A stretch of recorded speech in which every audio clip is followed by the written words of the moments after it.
Okay, this is the piece of clay that we wedged the coils into, we pinched the coils into, and I'm going to throw it real quick so you kind of see, a demo of how I make it and then how I throw it.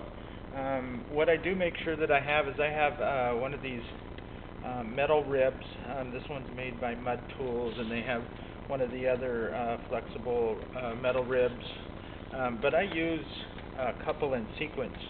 I'll use, a little bit more flexible yellow rib, then I'll use a square green rib, then I'll use the metal rib, and then I'll use a trim tool.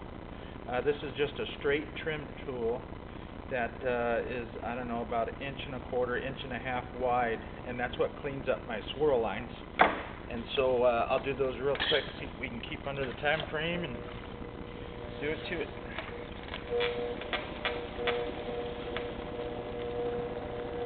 The inconsistent clay body, so you'll find your hand will kind of want to shake a little bit going over one clay body to the other. I don't let it bother me. Just throw it like you normally would, and work out any of the air pockets that you may got. Like right there, I just pinched out an air pocket.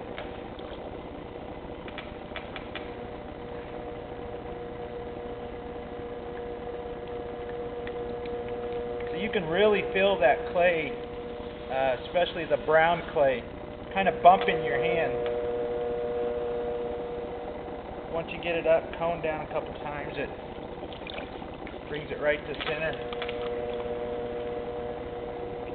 Up once, down. See, for me, that's good enough.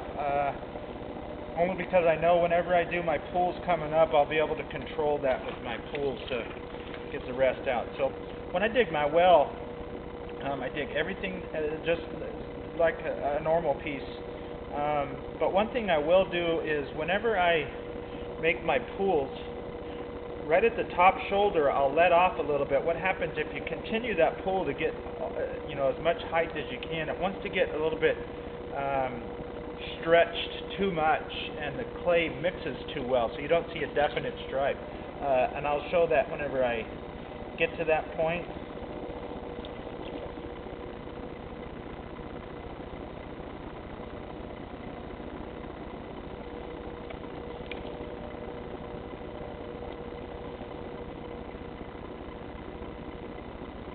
Open and compress my bottom.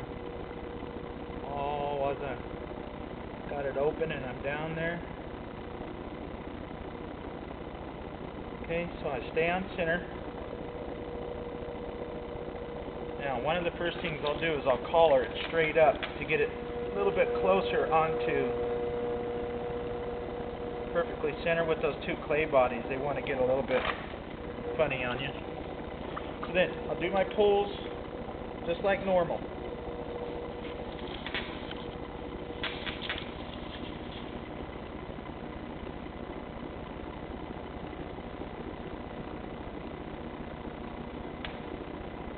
Right up in this area is where I'll start letting off to leave it thick, because you can see how that swirl right there, it will stay, but if I try to pinch that a little more to get a little more height, they want to mix right there. So I kind of let off a little bit.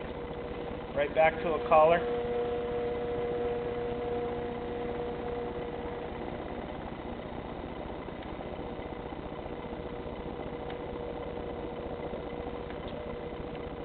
Okay. Another tool.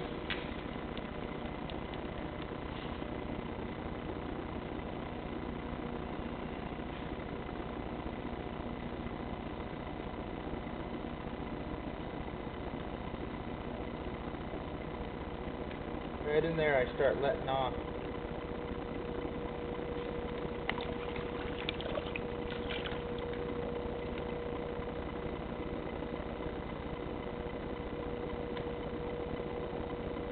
Okay, one last quick little pull.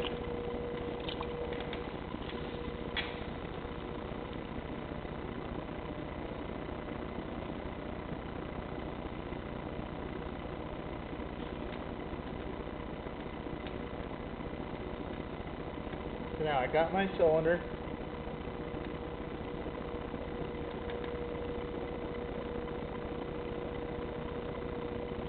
Okay.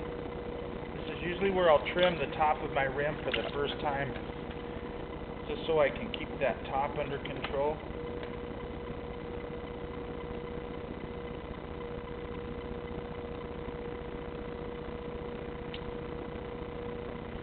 Now, my sequence again is I'll use the yellow rubber rib just to start cleaning up that swirl. You'll see it'll want to smear.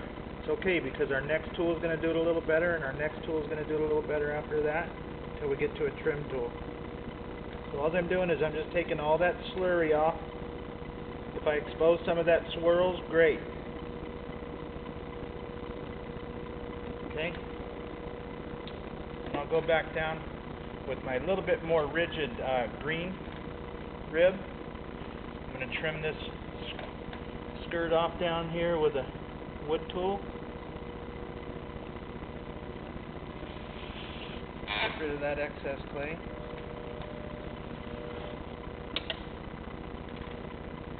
Okay, now that green rib, get it a little bit closer.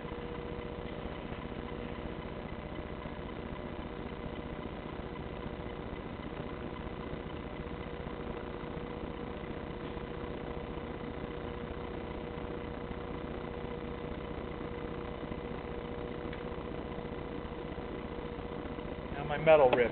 I usually do the metal rib a couple of times. This one I like, it's a little bit longer. It's not quite as sharp as the other one, so it's a little bit safer. Almost like I'm using it as a trim tool. And you can see where I start exposing that two different swirls. Sometimes I'll pull it out and just clean that hard clay off. Go back and get more.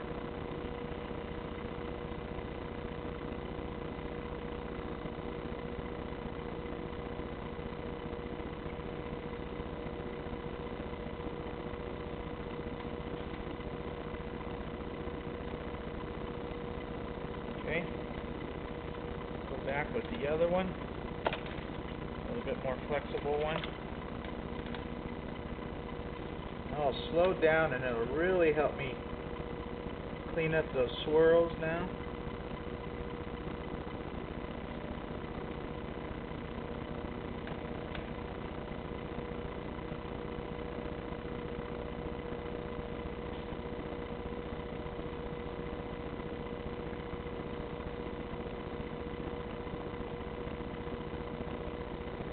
Okay, then what I'll do is I'll go back with that trim tool and I'll trim up, really define those swirls.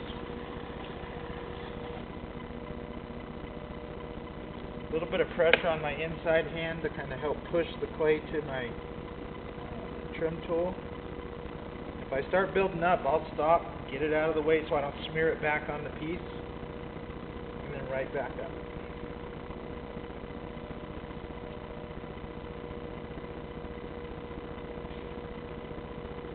Now, I found as I kept trying to get it so precise and so clean right from the beginning, and I was racking my brain because I'd always get a little piece of chunk of clay on it. You know, let it sit for an hour and spin, or 2 hours, or tomorrow and trim it. And you get all that real fine little smear of the brown clay. Even if I wanted to shape this rim a little bit, I can always come back and rib that slurry off if I wanted to close this rim in a little bit.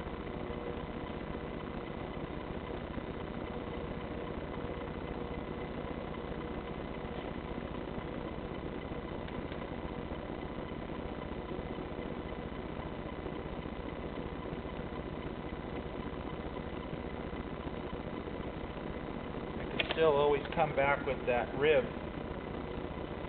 and clean it back up.